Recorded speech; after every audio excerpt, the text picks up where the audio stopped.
Hello, আসসালামু আলাইকুম।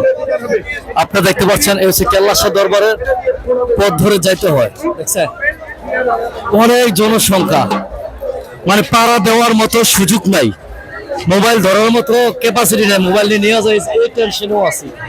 কিছু বুঝছেন ভাই, আপনাদের মাঝে ভিডিও দেওয়ার জন্য অনেক কষ্ট করতে হয়, দেখছেন এই দেখেন অনেক জনসংখ্যা পুরো বাংলাদেশের লোক এই জায়গায় আসছে, পুরো বাংলাদেশের টেকনাম থেকে তেতুলিয়া। এই দেখছেন মনির ভাই, দেখছেন মনির ভাই দিক তাকাও, এই দেখেন মনির ভাই, দেখছেন আপনারা দর্শক,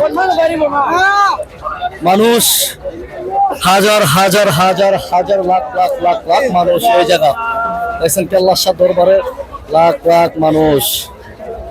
আসলে এই জায়গায় কোনো সমস্যা নেই, আল্লাহর রহমত, ইনশাআল্লাহ আমরা যাইতেছি কেল্লা শাহ দরবারে যাওয়ার পথে, ঠিক আছে। এই দেখেন আমারও অবস্থা খুব খারাপ, দেখছেন আমার অবস্থা খুব শোচনীয় আমার পরিস্থিতি, দেখছেন।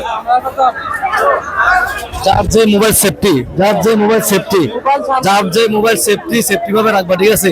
আমি বেশি ভিডিও করতে পারবো না, অল্প মাঝে করছি, না মোবাইল সেফটি রাখতে হবে। ঠিক আছে, সব ভালো থাকবেন, আল্লাহ হাফেজ।